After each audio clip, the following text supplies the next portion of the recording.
Hello everyone, welcome to this video series of Signal and Systems in which I will follow OpenAIM book. So let's start with chapter number 1.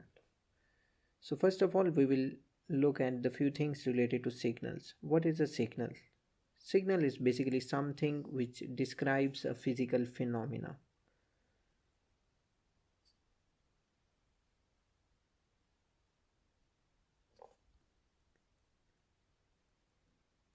So more specifically, signal is something which contains an information in the form of patterns of variations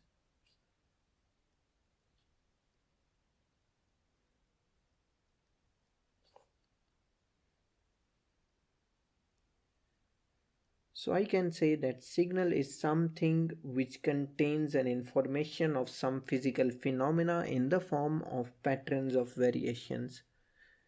And let's see how we can write the signal mathematically.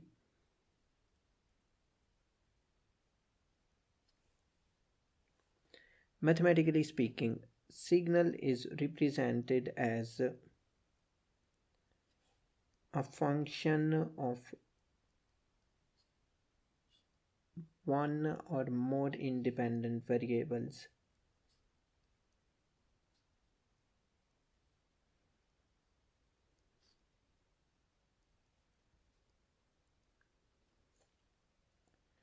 So in this video series, we will mainly focus on signals with single independent variable,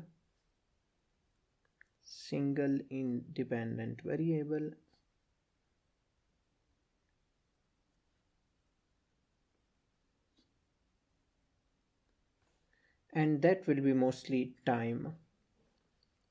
So in the next lectures, as we move ahead, you will see that what I mean by independent variable. So let's move ahead. So basically there are two types of signals. One is the continuous time signal,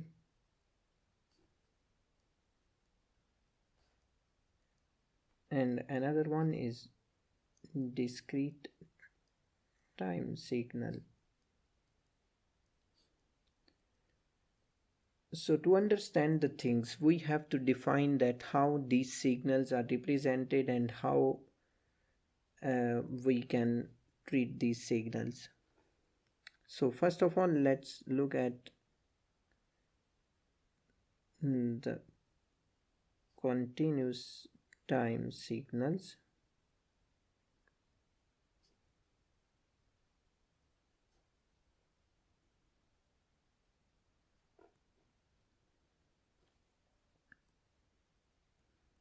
So the first thing is independent variable in continuous time signal is continuous.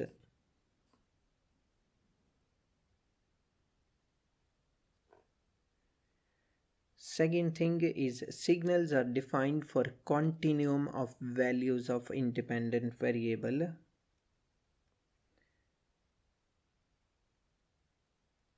So we can say that signal is defined for continuum of values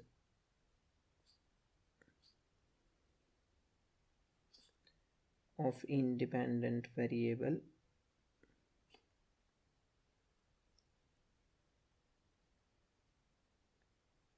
And what we mean by this? It simply means that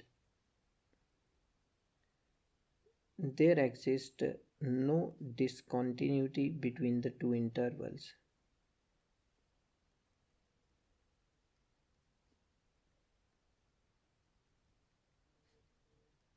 Between two intervals, which simply means that I have an infinite number of points.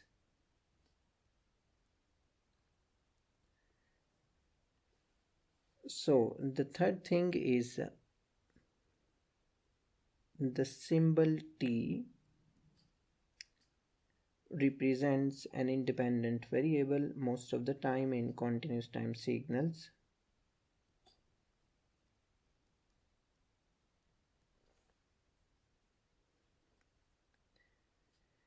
For the continuous time signals, we will use parentheses, which are the round brackets.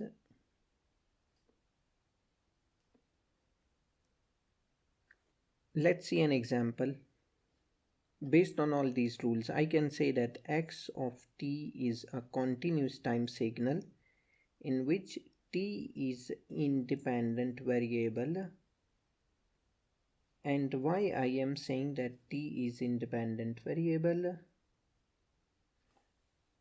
Because t can take any value from minus infinity to infinity, any value, and then you calculate the function x on that value of t. So x is dependent on t, but t can take any value, so it is independent variable.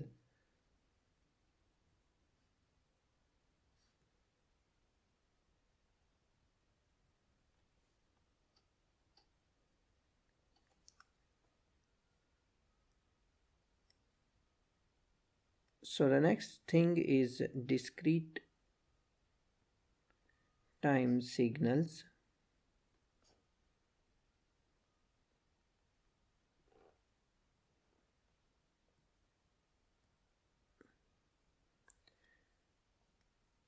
So the independent variable is discrete in discrete time signals.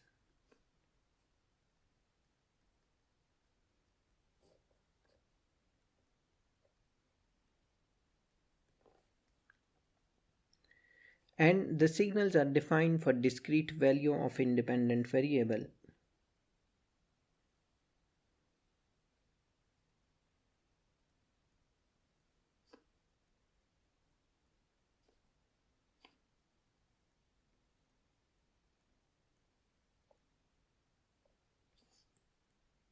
So the next thing is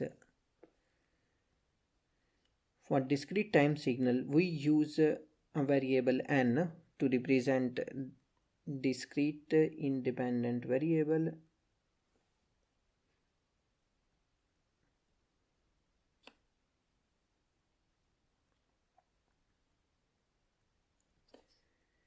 And we will use square brackets to represent discrete time signals.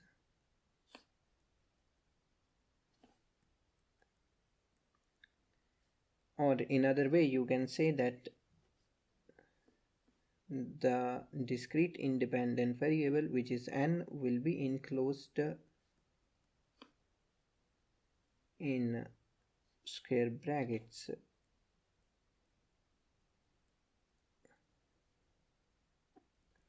So let's say if I follow these rules, then y of n is a discrete time signal, and y of n is discrete time signal in which n is independent variable which can take only discrete values, not all the continuous values.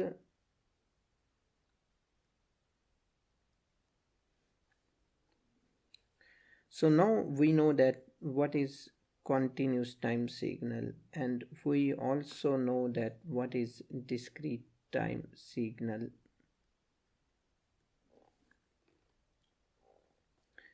So one important thing is that you can also convert a continuous time signal, which is given by x of t, to a discrete time signal which is given by x of n, and you can do this by a process which is called sampling, and we will study this process later in other chapters, but now it is just to tell you that continuous time signal can be converted to discrete time signal using this process.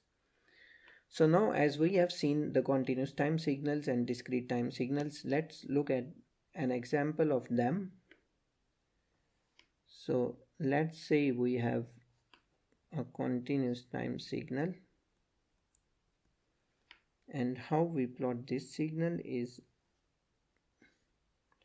this is the time axis which can take any value, and this is the y-axis on which we are representing the signal x of t. So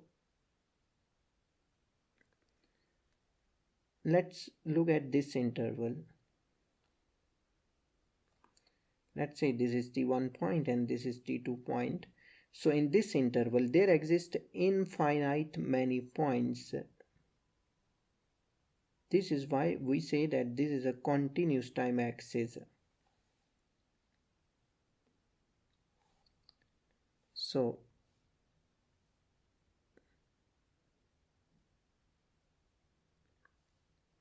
let's look at discrete time signal.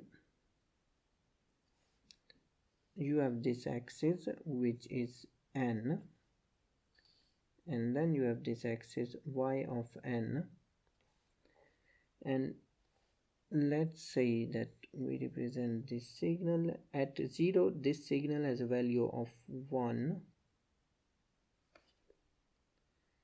At 1 this signal is 0. At 2 this signal is 2. At 3 it is minus 1.5, and then it goes on, and on minus 1 it's 0, then on minus 2 it is also 0, minus 1, okay, and then it goes on. So these are the two examples of the continuous time signal and the discrete time signal. So now we know that how to represent the continuous time signal and discrete time signal. So in the next lecture we will look at how to calculate the energy and the power of continuous time signal and discrete time signal. Thank you for now and see you in the next video.